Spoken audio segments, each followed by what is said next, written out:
ఈరోజు టాపిక్ ఏంటి అని అంటే, చాలామంది కుంభమేళాకి వెళ్ళి పుణ్యస్నానాలు చేసి వస్తూ ఉన్నారు. మనం తెలుసో తెలియకో పాపాలు చేస్తూ ఉంటాం. చాలా సంవత్సరాల తర్వాత కానీ మళ్ళీ ఇలాంటి అవకాశం రాదు. వెళ్ళి పుణ్యస్నానాలు చేద్దామని చక్కగా అందరూ వెళ్ళి చేసి వస్తూ ఉన్నారు. కానీ ఈ రోజుతో స్నానం చేశాం కదా, పాపాలు పోయాయని మళ్ళీ కొత్త పాపాలు చేయకుండా ఉంటారా అని అంటే అవి ఏమీ జరిగే పని కాదు. మళ్ళీ రొటీన్గా ఎప్పుడులాగానే మళ్ళీ పాపాలు చేస్తూనే ఉంటారు. మన ఇంట్లోనే మనమే పాపాలు చేస్తున్నామని తెలిసినా కూడా, ఇది పాపం ఇది తప్పు అని తెలిసినా కూడా ఏంటో ఒక స్నానం చేస్తే పాపం పోతుంది కదా అన్న ఆలోచనలోనే ఉంటారు తప్ప, మనం అయ్యో ఈ పని చేయకూడదు తప్పు అన్న ఆలోచన వాళ్ళ మైండ్లోకి రావట్లేదు. అయితే చాలామంది వెళ్ళాలని ఆశ ఉన్నా కూడా ఆరోగ్యం సహకరించక ఆ జనాల్ని ఆ తొక్కిసలాట్లు ఇవన్నీ చూసి భయపడి వెళ్ళలేకపోతున్నారు. అక్కడ చాలా దూరం నడవాలి, అంత దూరం ప్రయాణం చేయలేము అని ఇలాంటి ఆలోచనతో కూడా చాలామంది మానేసి ఇళ్లల్లోనే ఉన్నవాళ్ళు ఉన్నారు. టీవీలో చూసి నమస్కారం చేయడం తప్ప ఇంకేమీ చేయలేకపోతున్నాం. అయితే ఈ రోజున ఈ వార్త విన్నప్పుడు చాలా బాధ అనిపించింది. ఓ పక్కన పాపాలు చేస్తూనే ఉంటారు, ఓ పక్క పుణ్యస్థానాలకు వెళ్తూనే ఉంటారు, ఈ వీళ్ళేం మనుషులరా బాబు అని అనిపించింది.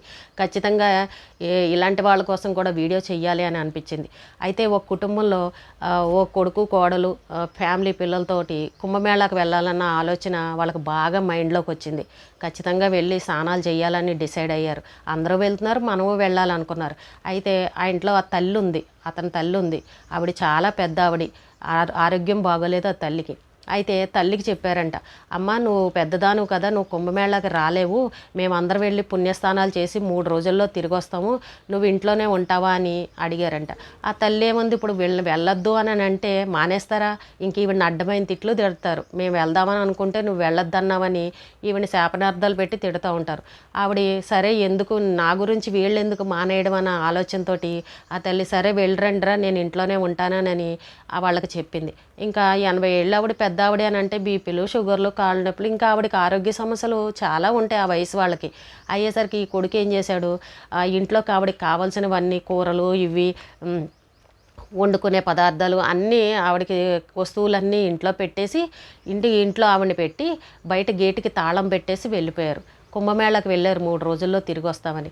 వెళ్ళిన తర్వాత ఈవిడ ఇంట్లో ఒంటరిగా ఉండలేకపోయింది. ఏ క్షణం ఆవిడ చాలా పెద్ద ఆవిడ కదా, ఆవిడకి హెల్త్ ప్రాబ్లమ్స్ ఏమున్నాయో మరి భయపడిందో ఏం జరిగిందో మొత్తానికి ఇంట్లో 3 రోజులు వాళ్ళు రాలేకపోయేసరికి ఇంట్లో కేకలు పెట్టి పిచ్చి పిచ్చిగా బాగా అరిచేసి కేకలు పెట్టేసరికి బయటికి వద్దామంటే ఆవిడకి తాళం పెట్టేశారు. గేటు బయటకు రావడానికి లేదు, మనుషులు ఎవరూ కనిపించట్లేదు. ఏం చేయాలో అర్థం కాక ఇంట్లోంచి గట్టిగా కేకలు పెట్టి అరిచేసరికి ఆ వీధిలో ఉన్న చుట్టుపక్కల వాళ్ళు విని చూసేసరికి గేటుకున్న హోల్లోని చూసేసరికి ఆవిడ పాపం కింద పడిపోయి గట్టిగా అరుస్తూ ఉందంట. వెంటనే ఆవిడ కూతురు ఆ ఊరిలోనే కొంచెం దగ్గరలో ఉంటుందంట. వెంటనే ఆ అమ్మాయికి ఫోన్ చేశారంట, మీ అమ్మ ఇలాగా పడిపోయి ఏడుస్తూ ఉంది, బయట చూస్తే తాళం పెట్టుంది అని చెప్పగానే ఆ కూతురు పరిగెట్టుకుంటూ వచ్చిందంట. వచ్చి వెంటనే పోలీసులకు ఫోన్ చేసి రమ్మని ఫోన్ చేసేసరికి పోలీసులు వచ్చారంట.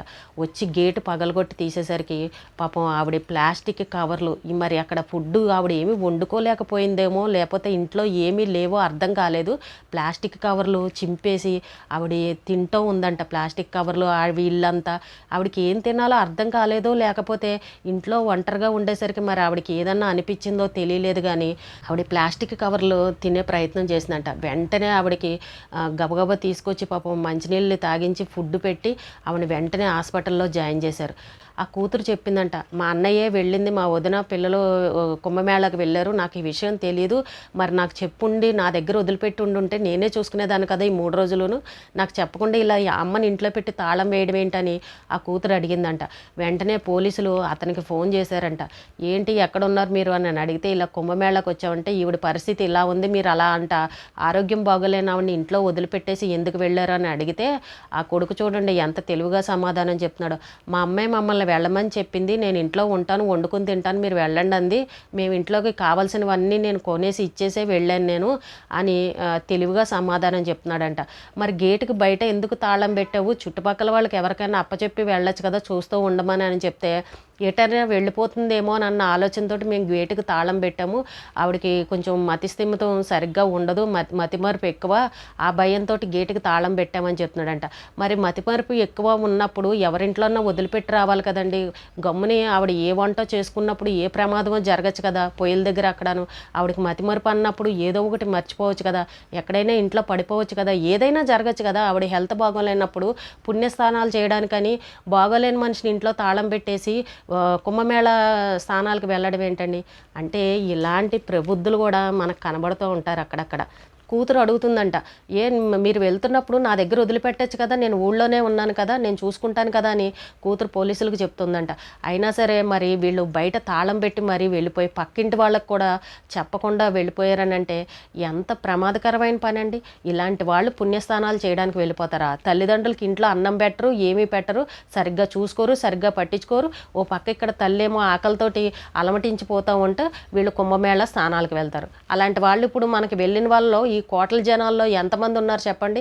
తల్లిదండ్రులను వృద్ధాశ్రమంలో వేసిన వాళ్ళు, తల్లిదండ్రులకు అనారోగ్యంతో ఉన్నా పట్టించుకోని వాళ్ళు, తల్లిదండ్రులను ఆస్తుల కోసం కేసులు పెట్టుకుని తల్లిదండ్రులని క్షణక్షణం తిడుతున్న వాళ్ళు ఎంతమంది లేరు ఈ పుణ్యస్థానాలు చేసిన వాళ్ళలో. ఓ పక్కన పాపాలు చేస్తూనే ఉంటారు. జన్మనిచ్చిన తల్లిదండ్రులకి ఇంత అన్నం పెట్టరు కానీ పాపాలు పోవాలని పుణ్యస్థానాలకు వెళ్ళిపోతూ ఉన్నారు. ఇలాంటి వాళ్ళని చూసినప్పుడు చాలా కోపం అనిపిస్తుంది. ఎందుకు అంత దూరం వెళ్ళి కష్టపడి వెళ్ళి స్నానాలు చేయడం ఎందుకు? మళ్ళీ పాపాలు చేయడానికా? కొత్త పాపాలు మళ్ళీ చేస్తూనే ఉన్నారు. ఆ కొడుకు చేసిన పని అదే. ఇంట్లో ఆవిడ పెట్టేసి తాళం పెట్టారు, కనీసం చుట్టుపక్కల వాళ్ళకు కూడా చెప్పకుండా వెళ్ళిపోయారు. ఏదైనా జరుగుంటే అంటే ఇలాంటి వాళ్ళు కూడా ఉన్నారు. ఆరోగ్యం బాగోలేని తల్లిని ఇలా ఇంట్లో పెట్టేసి తాళాలు పెట్టి వెళ్ళిపోతారా, నాకైనా చెప్పొచ్చు కదా అని ఆ కూతురు ఈ రోజున పోలీస్ కంప్లైంట్ ఇస్తానని దెబ్బలాడుతూ ఉంది. చూడండి ఏ రకంగా ఉన్నారో మనుషులు. ప్రేమలు లేవు, అభిమానాలు లేవు, కన్న తల్లిదండ్రులు పట్టించుకోరు, కానీ పుణ్యస్థానాలకు మాత్రం ఎంత దూరమైనా ఎన్ని ఇబ్బందులు ఉన్నా మాత్రం వెళ్ళిపోతామన్నారు. ఆ వయసు పెద్దవాళ్ళు పాపం ఇంట్లో ఎలా ఉంటారండి. పెద్దవాళ్ళు అనగానే కొంచెం చిన్నపిల్లలను చూసినట్టు ఒక కంట కనిపెట్టుకుంటూ ఉండాలి. అది మనందరికీ తెలిసిన విషయమే. ఎక్కడ పడిపోతారో, ఎక్కడ ఏం దెబ్బలు తగిలించుకుంటారో, ఏం మతిమరుపుతో ఏం చేస్తారా అని. కానీ వీళ్ళు 3 రోజులు ఇంట్లో వదిలేసి తాళాలు పెట్టేసి వెళ్ళిపోయారు. ఆవిడ ఏం చేసుకుని తినేస్తుంది? ఆరోగ్యం బాగోలేని ఆవిడ భయపడదా ఒంటరిగా అలా ఉండాలంటే? పోనీ బయటకు వచ్చి చుట్టుపక్కల వాళ్ళతో మాట్లాడడానికి కూడా లేకుండా గేటుకు కూడా తాళం పెట్టేశారు. చుట్టుపక్కల వాళ్ళు అందరూ అనుకున్నారు, అందరూ కలిసి వెళ్ళారేమో అనుకున్నారంట వాళ్ళు కూడా, బయట తాళం ఉండేసరికి. ఎంత దుర్మార్గంగా ఉన్నారో చూడండి కొడుకులు కోడళ్ళు. ఇలాంటి వాళ్ళని చూసినప్పుడు అనిపిస్తుంది, అమ్మ రేపు వీళ్ళ పిల్లలు కూడా వీళ్ళకి ఇలాగే చేస్తే అప్పుడు ఆ బాధ ఏంటో అర్థమవుతుంది వీళ్ళకి. అప్పుడు కానీ తెలీదు వీళ్ళకి చక్కగా ఎంజాయ్ చేయడం కోసమని ఇలాంటి పెద్దవాళ్ళని ఇంట్లో పెట్టేసి వెళ్ళిపోయారా అని అనిపించింది. ఎవరో ఒకరి దగ్గర 2 రోజులు చెప్పినా అయిపోతుంది కదండి. అసలు వెళ్లకుండా ఉంటే వచ్చిన నష్టం ఏంటి? చాలామంది ఆరోగ్యం బాగోక వెళ్ళని వాళ్ళు ఎంతోమంది ఉన్నారు. అన్నీ ఉన్నా కూడా వెళ్ళలేని పరిస్థితిలో ఎందుకు మనం వెళ్ళి ఇబ్బంది పడతామని పెద్దవాళ్ళని చూసేవాళ్ళు లేరు ఇంట్లో అని కూడా మానేసిన వాళ్ళు కూడా చాలామంది ఉన్నారు. ప్రత్యేకించి వెళ్ళిపోవాలి ఇలాంటి వాళ్ళు ఉన్నా సరే, తల్లిదండ్రులకు బాగోపోయినా సరే, మంచాన పడి ఉన్నా సరే వదిలేసి వెళ్ళిపోవాలని పట్టుదలగా వెళ్ళిన వాళ్ళు ఎవరూ లేరు. అక్కడక్కడిగో ఇలాంటి వాళ్ళు కనబడుతూ ఉంటారనమాట. వెళ్ళకపోవడం వల్ల వచ్చే నష్టం లేదు. ఇంట్లోంచి ఓ నమస్కారం పెట్టుకోవచ్చు, అంతేగాని కన్న తల్లిదండ్రులు ఈ రకంగా తిండి పెట్టకుండా ఇబ్బంది పడుతున్న తల్లిని వదిలేసి పుణ్యస్థానాలకు వెళ్ళిపోయారని అంటే ఇలాంటి వాళ్ళ గురించి ఏం చెప్పాలండి అసలు? ఎప్పుడూ కూడా ఇలాంటి పుణ్యస్థానాలు కానీ ఎగేసుకుంటూ వెళ్ళిపోకండి. ఇంట్లో ఆరోగ్యం బాగోలేని పెద్దవాళ్ళు ఉంటే వాళ్ళని ఎవరికైనా అప్పచెప్పడమో లేదంటే ఏదో ఒకటి ఇంకో మార్గం ఆలోచించండి. లేదు అని కుదరదు అని అంటే మానేసి ఇంట్లో ఉండండి. తల్లిదండ్రులకు మించిన దైవం ఇంకోటి ఏమీ లేదు. వీళ్ళకే నమస్కారం పెట్టుకోండి చాలు, అదే పుణ్యమే. మీరు తల్లిదండ్రులను ప్రేమగా చూసుకుంటే వాళ్ళకి ఇంత అన్నం పెడితే అదే పుణ్యం. నిజంగా ఎక్కడికో వెళ్ళి ములిగితే వచ్చేది కాదు పుణ్యం. కానీ ఇలాంటి వాళ్ళు కూడా అక్కడక్కడ ఉన్నారనమాట. ఇప్పుడు స్నానాలు చేసిన ఈ కోట్ల మంది జనాల్లో తల్లిదండ్రులకు అన్నం పెట్టేవాళ్ళు ఎంతమందో, అన్నం పెట్టలేని వాళ్ళు ఎంతమందో చేసే పాపాలు చేస్తూనే ఉన్నారు. పుణ్యస్థానాలకు వెళ్ళి పాపాలు పోగొట్టుకుంటూనే ఉన్నారు, మళ్ళీ కొత్త పాపాలు చేస్తూనే ఉన్నారు. వచ్చిన తర్వాత ఆ కూతురు వచ్చి పోలీస్ కంప్లైంట్ ఇస్తానని బెదిరించి వెళ్ళింది. పోనీలే ఇంకా అన్నయ్య కదా అని ఏమీ అనకుండా పాపం వదిలేసి ఊరుకుంది. సొంత వాళ్ళు కదా ఎంతైనా అని ఉంటుంది కదా ఎవరికైనా బాధ. చుట్టుపక్కల వాళ్ళు కూడా తిడుతూ ఉన్నారు. ఇప్పుడు వెళ్ళకపోతే వచ్చిన నష్టం ఏంటి? ఆవిడకి ఆరోగ్యం బాగోనప్పుడు వదిలేసి ఎందుకు వెళ్ళాలి అని అందరూ ప్రతి ఒక్కరు తిడుతున్నారు. కాబట్టి ఇలాంటి తప్పులు ఎవరూ చేయకండి. ముందు ఇంట్లో ఉన్న తల్లిదండ్రులకి ఇంత అన్నం పెట్టండి, ఎవరికైనా సహాయం చేయండి, అది మహాపుణ్యం. వీళ్ళని ఓ పక్కన బాధ పెడుతూనే ఎక్కడికో వెళ్ళి పుణ్యస్థానాలు చేయడానికి వెళ్తున్నారని అంటే అది మీ మనస్సాక్షికే తెలియాలి మీరు చేసే పని ఏంటి అని. ఎవరు ఇలాంటి తప్పులైతే చేయకండి, తల్లిదండ్రులను ఎప్పుడూ బాధ పెట్టకండి. ఈ రోజుకి ఇదేనండి. రేపు మళ్ళీ ఒక మంచి విషయంతో మళ్ళీ కలుద్దాం.